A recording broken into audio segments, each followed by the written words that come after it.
शिक्षा मंत्री भी बनाया गया। तो ये इनका सियासी सफर रहा।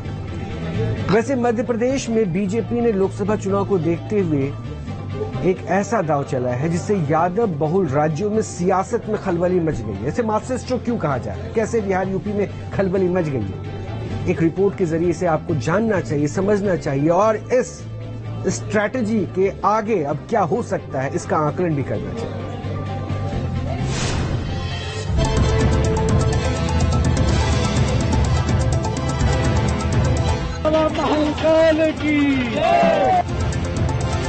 मध्य प्रदेश को नए मुख्यमंत्री मिल गया, उनको बहुत बधाई, उनका अभिनंदन। ये तो तय था कि बीजेपी इस बार मध्य प्रदेश में नेतृत्व परिवर्तन करने वाली है, लेकिन इस बात की किसी को उम्मीद नहीं थी कि उन सभी का नाम लिस्ट से कट जाएगा जो रेस में शामिल थे।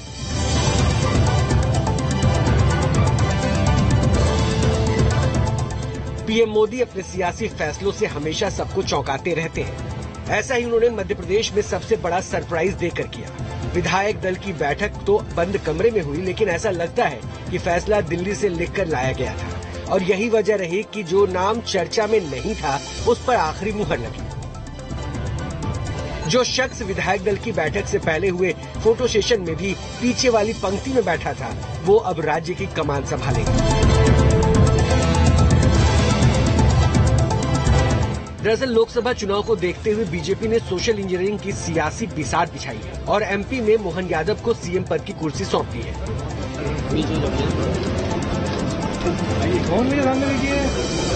मेरे जैसे छोटे कार्यकर्ता को एक बड़ी जवाबदारी दी। मैं जवाबदारी की इस बड़े काम को बता सकता हूं कि केवल ये भाजपा ही है जो सामान्य से छोटे से कार्यकर्ताओं को भी इतनी बड़ी जवाबदारी देती है। जो विकास का कारवां बढ़ाया माननीय मुख्यमंत्री शिवराज सिंह जी चौहान ने और यशस्वी प्रधानमंत्री के नेतृत्व में, निश्चित रूप से हम इसको आगे बढ़ाएंगे। अब सवाल उठता है कि आखिर मोहन यादव का ही चुनाव क्यों किया गया? पहली बात तो ये कि बीजेपी को एमपी में सीएम पद के लिए किसी एक चेहरे की खोज थी जिसके नाम पर कोई विवाद ना हो।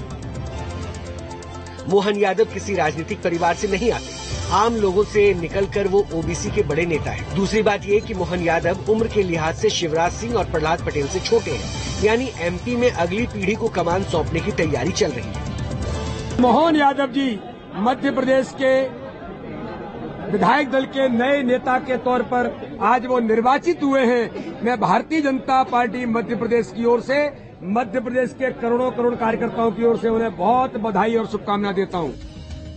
लेकिन सबसे जो अहम कारण मोहन यादव को सीएम बनाने के पीछे है उनका ओबीसी समुदाय से आना। मध्य प्रदेश में ओबीसी की आबादी करीब 48% है। राज्य में ओबीसी मतदाता निर्णायक भूमिका में। राज्य का विंध्य और बुंदेलखंड वो इलाका है जहां इस वर्ग के मतदाता सीधे तौर पर चुनाव नतीजा बदलने में सक्षम है। ग्वालियर चंबल में भी ओबीसी वर्ग का खासा प्रभाव है। मध्य प्रदेश में ओबीसी बीजेपी का कोर वोट बैंक रहा है।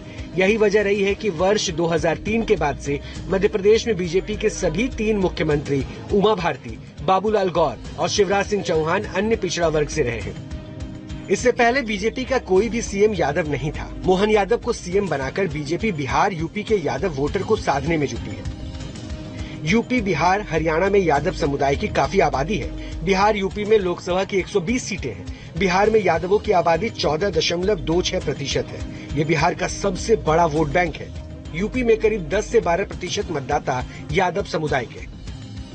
बहुत पुराने कार्यकर्ता हैं और उस संघ के काम में लगे रहे, विधायक परिषद में भूमिका निभाई। बीजेपी में भी लगातार तीसरी बार से वो जो विधायक बन रहे हैं, जमीन से जुड़े हुए कार्यकर्ता हैं, उज्जैन से विधायक हैं और निश्चित रूप से जो यहाँ तक मध्य प्रदेश की यात्रा, विकास यात्रा चली है, इसको और आगे बढ़ाने की भूमिका उनकी रहेगी।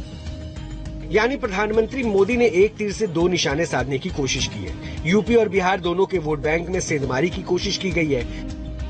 बिहार और यूपी में 2 दिग्गज नेता यादव वोटों के सहारे ही राजनीति कर रहे हैं। उत्तर प्रदेश में अखिलेश यादव और बिहार में तेजस्वी यादव। अब दोनों ही नेताओं को अपनी रणनीति बदलनी पड़ेगी। इसके साथ ही मध्य प्रदेश में भी यादव समुदाय की आबादी लगभग 12 से 14% है, यानी 50 लाख से अधिक यादव मतदाता आगामी लोकसभा चुनाव के नतीजों पर प्रभाव डाल सकते हैं। साफ है कि मध्य प्रदेश में बीजेपी ने ऐसा दांव चला है जिसकी वजह से न सिर्फ वो ओबीसी मुद्दे पर फ्रंट फुट पर बैटिंग करेगी, बल्कि ओबीसी यादव वाला बीजेपी के चक्रव्यूह कई राज्यों में विपक्षी दलों के समीकरण को खराब कर सकता है।